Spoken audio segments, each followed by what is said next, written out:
Om Wignamastu Namo Sidam, Om Swastiastu. Nama saya Rudiansa, mahasiswa dari Institut Agama Hindu Negeri Empu Kuturan Singaraja, yang pada kali ini saya peserta PPG Daljab Kementerian Agama P3 tahun 2025. Dalam pembelajaran kali ini saya menggunakan metode problem based learning.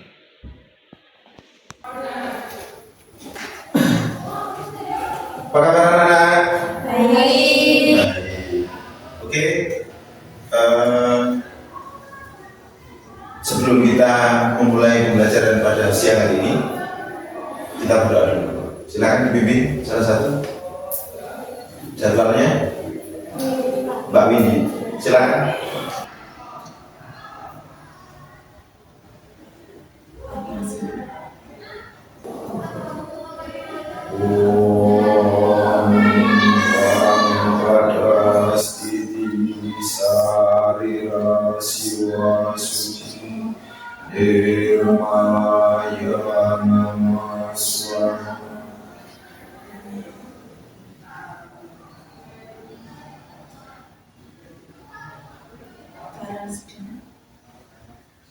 Om Sudaya Namswa, Om Ati Sudaya Namswa.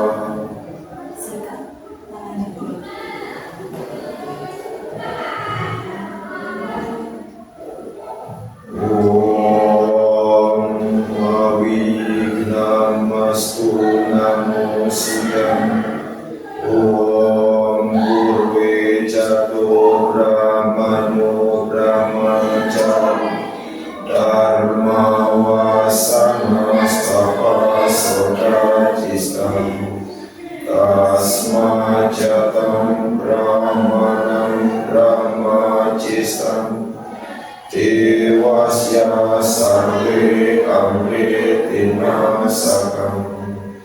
Om Anubhadra Kratau Yantu Viswaka, Om Siddhirastu Tatastu Astu Swam, Om Santi Santi Santi, Om.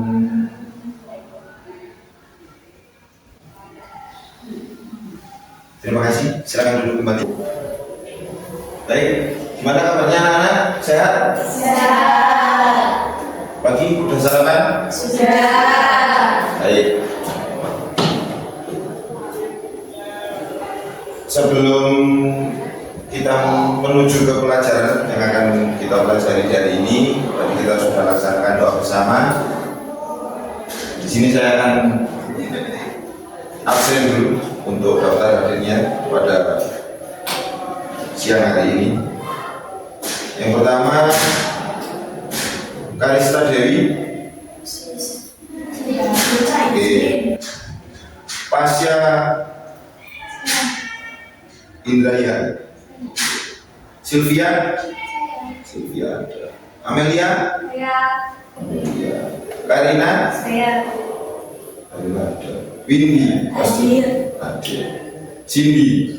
Cindy ada. Rahita. Rahita ada. Baik, berarti ada semua ya. Satu anak yang tidak hadir karena mengikuti kegiatan OSIS. Baik anak-anak, untuk selanjutnya sudah siap belajar? Siap. Secara mental? Siap. Secara fisik? Siap. Baik, kita akan flashback ke materi yang terakhir kita sampaikan kemarin adalah mengenai Ramayana. Nah, di pertemuan sekarang kita masih bergelut dengan Ramayana. Nah, ini anak-anak, apakah kamu tahu? Pernahkah kamu atau kalian mendengar tentang yatnya yang dilakukan dalam cerita Ramayana? Pernah. Gimana, Windy? Yaitu dalam cerita Ramayana merujuk pada 5 norma suci yang biasa disebut dengan Pancayatnya, yang mengajarkan nilai-nilai tentang pengabdian dan rasa syukur. Benar sekali. Jadi yatnya yang dilakukan dalam cerita Ramayana itu mencakup 5 unsur yatnya, seperti yang dijelaskan oleh Widi tadi. Nah, pada kesempatan ini nanti kita akan bahas itu. Oke. Sekarang tujuan pembelajaran saya di hari ini adalah menganalisis berbagai jenis yatnya yang dilakukan dalam cerita Ramayana dan mengidentifikasi makna simbolnya. Itu yang akan kita pelajari pada pertemuan hari ini. Nah, untuk itu di sini saya akan memperlihatkan video yang akan kita tonton bersama. Kalian amati video itu nanti, dan setelah nanti video itu selesai, kita akan buat kelompokan. Bisa dimengerti ya? Akan bercerita tentang kisah Ramayana. Ramayana adalah cerita kepahlawanan yang berasal dari India. Ramayana berasal dari bahasa Sanskerta, dan Ramayana berasal dari kata. Di video yang sudah kita tampilkan tadi, jadi di sana tadi sudah banyak tentang alur atau pembelajaran yang sudah disampaikan juga mengenai yatnya. Yatnya yang terkandung di sana atau yatnya yang ada dalam cerita Ramayana tadi adalah mengkhususnya kepada Pancayatnya. Untuk itu saya persilahkan setiap kelompok akan memilih satu jenis yatnya. Setiap kelompok akan memilih satu jenis yatnya yang akan kamu kupas mulai dari pengertian satu, tujuan yatnya tersebut. Terus ketiga, mengimplementasikan dalam kehidupan sehari-hari di era modern.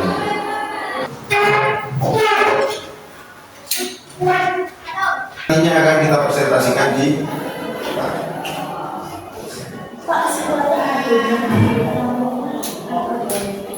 proyek.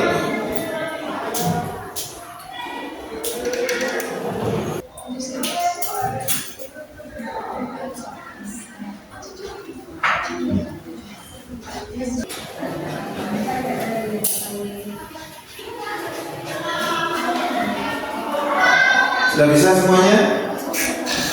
Ada yang mungkin pengen ditanyakan? Ada yang belum dipahami dari kelompoknya masing-masing? Sudah selesai? Sudah. Nomor satu? Nomor satu sudah? Baik.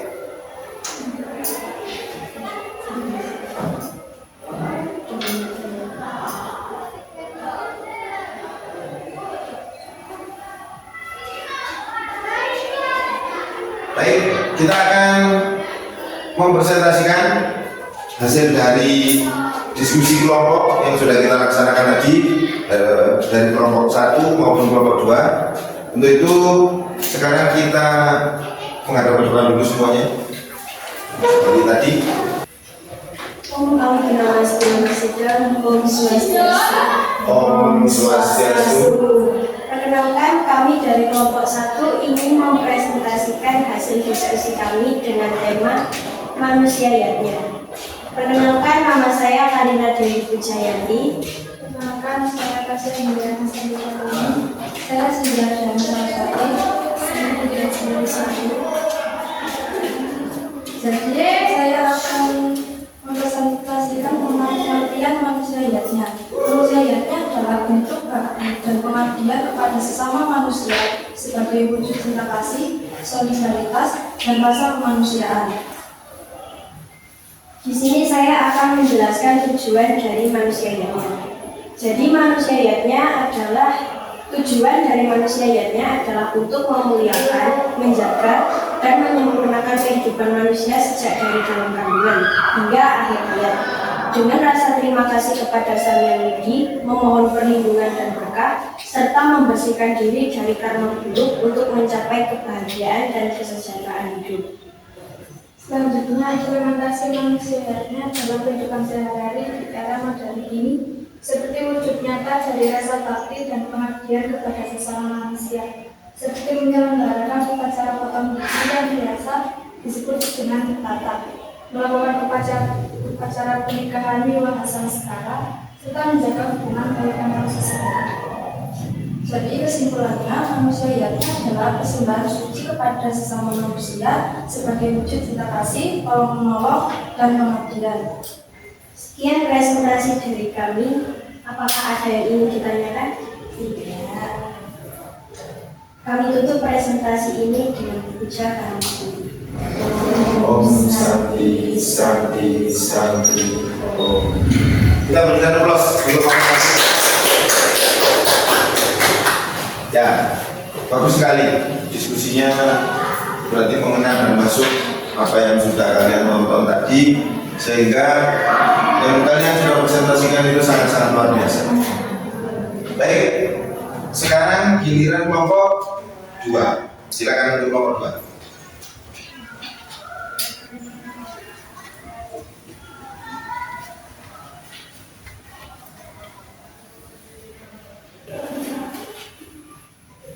Om Awignam Astuna Masidam, Om Anugerah Badragatau Yang Wiswata, Om Swastiastu. Om Swastiastu. Sebelum saya memulai presentasi, izinkan saya perkenalan dulu. Perkenalkan, nama saya Windy Astuti. Saya Amelia Yunita Saraswati. Dan pada kesempatan kali ini, kelompok kami akan memaparkan materi tentang Dewa Yajna, salah satu dari 5 jenis pancayatna dalam ajaran agama Hindu. Dan harapan kami melalui pemaparan ini semoga kita dapat memahami makna Dewa Yajna dan bagaimana nilai-nilainya tetap relevan untuk diterapkan dalam kehidupan modern ini. Nah, yang pertama, saya akan menjelaskan apa sih pengertian dari Dewa Yajna itu. Nah, Dewa Yajna itu berasal dari kata dewa yang berarti manifestasi dari Tuhan ataupun ide sang yang dewasa.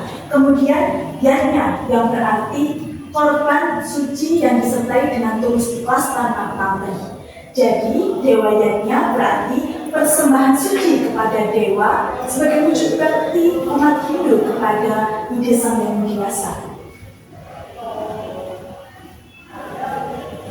Dan selanjutnya tujuan Dewa Yajna. Yang pertama, menyatakan rasa bakti dan syukur kepada ide sang yang dewasa. Yang kedua, memohon anugerah keselamatan dan keseimbangan alam semesta. Dan yang ketiga, menjaga kesucian pikiran, perkataan, dan perbuatan sesuai ajaran Trikaya Parisuddha. Kemudian, contoh sederhana Dewa Yajna. Yang pertama, upacara hari suci. Yang kedua, piodalan di pura.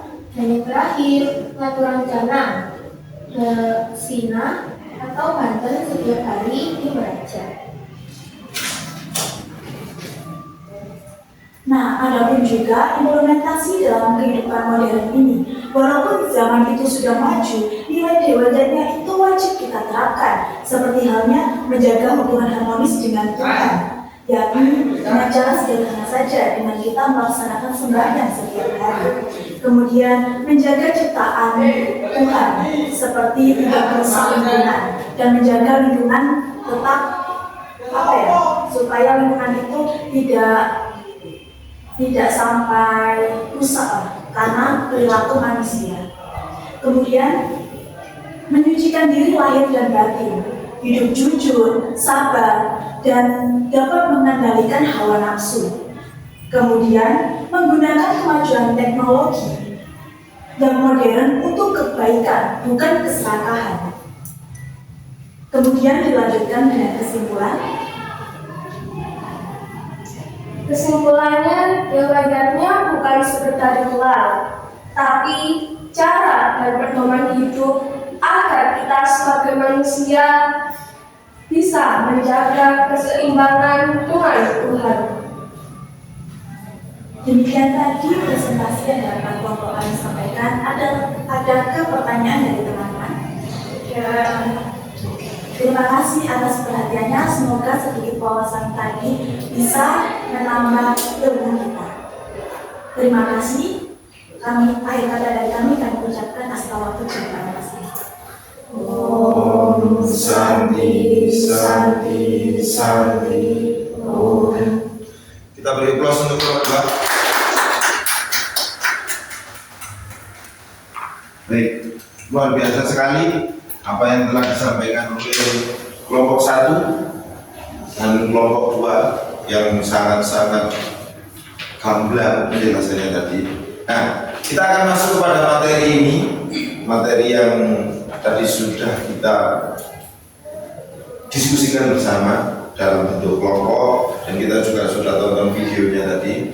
Kata kuncinya adalah di sini tentang dewayatnya, fitrayatnya, kesiannya, manusiaatnya, catur asrama, di mana ada asi itu adalah sifat atau sikap manusia untuk mengasihi. Terus punya itu saling menolong, bakti adalah menghormati.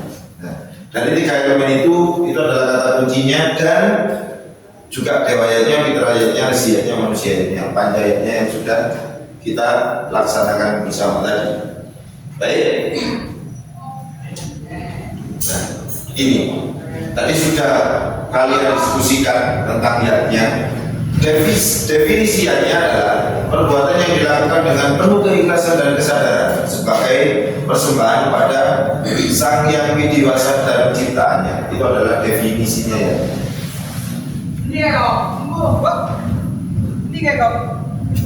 Ini niatnya mencakup segala bentuk pemberian, pengorbanan, persembahan, baik spiritual maupun sosial. Saya kira di poin kedua itu anak-anak yang ada di sini sudah melaksanakan. Salah satunya adalah pemberian, untuk pemberian. Setidaknya dari kalian pernah yang namanya memberikan sesuatu ke orang lain dan itu bermanfaat untuk orang lain. Dan pengorbanan atau persembahan, jelas kita sebagai umat Hindu yang pasti melakukan yang namanya persembahan, baik itu secara pikiran kita atau secara material. Itu yang sudah kita laksanakan. Contohnya kamu sembahyang dalam 1 hari itu 3 kali. Kita akan bertemu dengan Sang Yang Widi untuk mempersembahkan atau kita meluangkan waktu kita untuk bertemu dengan Sang Yang Widi itu dalam 1 hari 3 kali. Nah, itu pasti sudah dilakukan. Selanjutnya dalam unsur-unsur niatnya itu adanya karya. Karya itu adalah perbuatan. Terus saya ketulusan hati yang perlu kamu tanamkan dalam diri kalian itu adalah tulus. Gimana caranya? Yang namanya kita beriatnya atau berkorban suci itu dengan ketulusan. Budi itu kesadaran. Jadi tidak bisa niatnya itu dipaksa, kamu harus niatnya itu tidak bisa. Niatnya itu berdasarkan kesadaran. Kalau saya sadar, saya beriatnya. Kalau nggak sadar, kita tingkatkan kesadaran kita supaya kita bisa melaksanakan niatnya. Nah, selanjutnya adalah bakti. Bakti itu persembahan. Contohnya dalam kehidupan yang disampaikan kelompok 2 tadi, memelihara lingkungan. Itu adalah salah satu realnya. Terus mengendalikan hawa nafsu atau panca indera kita yang kita lakukan. Karena setiap perbuatan itu akan muncul dari pengaruh panca indera. Tangan kita diem, mata kita melihat. Mata dan tangan diem, mata nggak melihat, telinga mendengar. Akan seperti itu. Prinsipnya panca indera itu adalah seperti itu. Nah, itu kita kendalikan supaya jatnya itu memang benar-benar kita laksanakan dengan keikhlasan. Kuncinya di sana. Selanjutnya membaca kitab suci Weda dengan tekun. Hal yang sederhana yang saya sampaikan tadi. melaksanakan Trisandia itu 3 kali sehari. Setidaknya walaupun kita nggak baca bedanya, tapi kita mengucapkan mantranya itu sudah 3 kali sehari. Nah, terus saling memelihara dan mengasihi sesama makhluk hidup. Itu hampir sama dengan poin yang pertama, memelihara lingkungan. Terus yang terakhir, dia menolong orang sakit dan mengentaskan kemiskinan. Itu tugas kita nanti. Kamu nanti ketika jadi orang akan di poin yang kelima. Ya, jadi membantu menolong orang yang sakit itu nanti pasti dari kita semua yang ada di sini bisa melaksanakan poin yang kelima. Latar belakangnya ini manusia melakukan jauhnya adalah karena renang.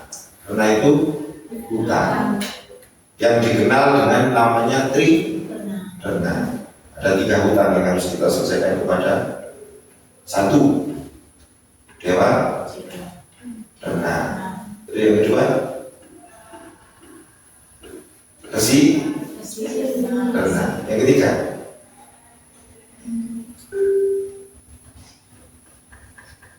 sebelum kita mulai kesimpulan, kayaknya kalian sudah wajahnya sudah lesu, capek. Untuk itu kita SPG dulu. Kita akan melakukan tepuk semangat. Oke. Bisa caranya? Bisa. Kita coba. Semangat.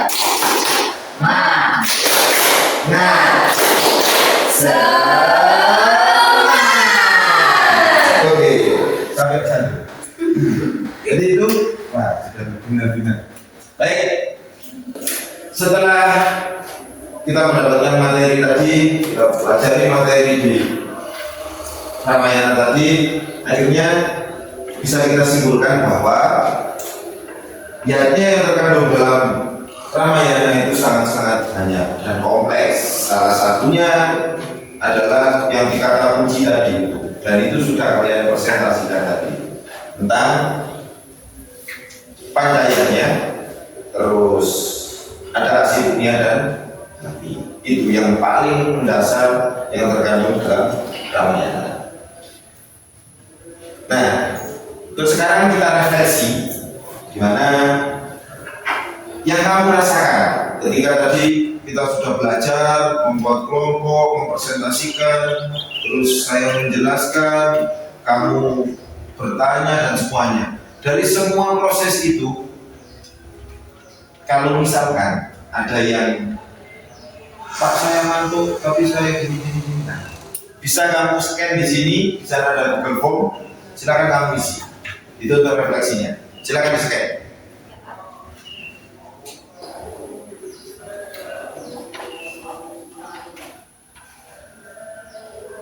Oke sudah?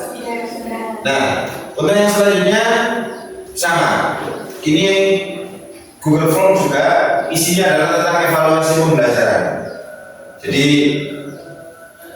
dari saran dan kritikmu nanti yang masuk di situ kita akan evaluasi pembelajaran kita. Nah, silakan di sini juga.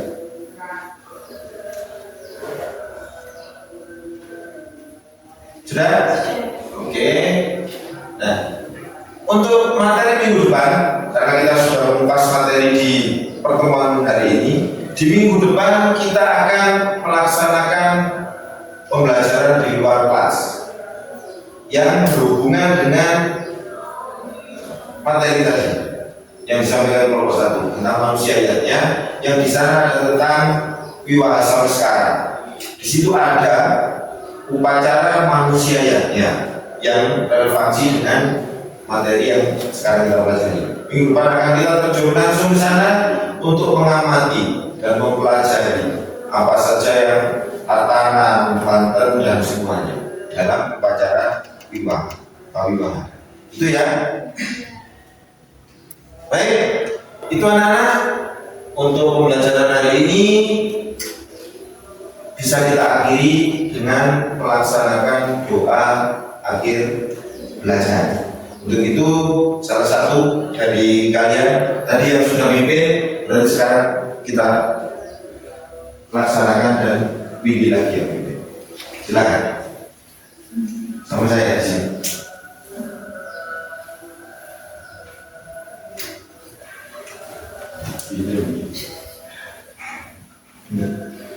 Silakan pada saya.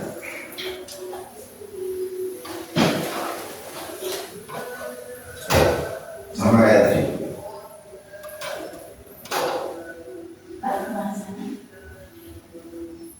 Om Bangpada Stiti Sarira Siwa Suci Nirmaya Namaswa.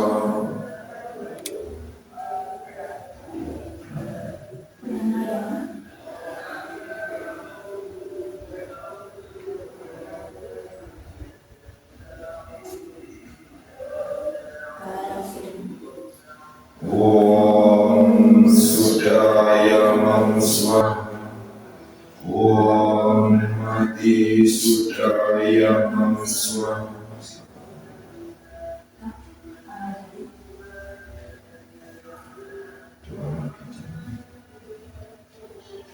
Om Dewa Suksma Parama Cintyaya Namaswa. Sarva Karya Prasidyantam. Om Jaya Jiwa Sarira Rasandadasim. Om Jum Sattva Satrityum Jaya Namaswa. Om Sidrastu Darastu Swaha. Om Santi Santi Santi. Oh, terima kasih untuk Mbak Widi.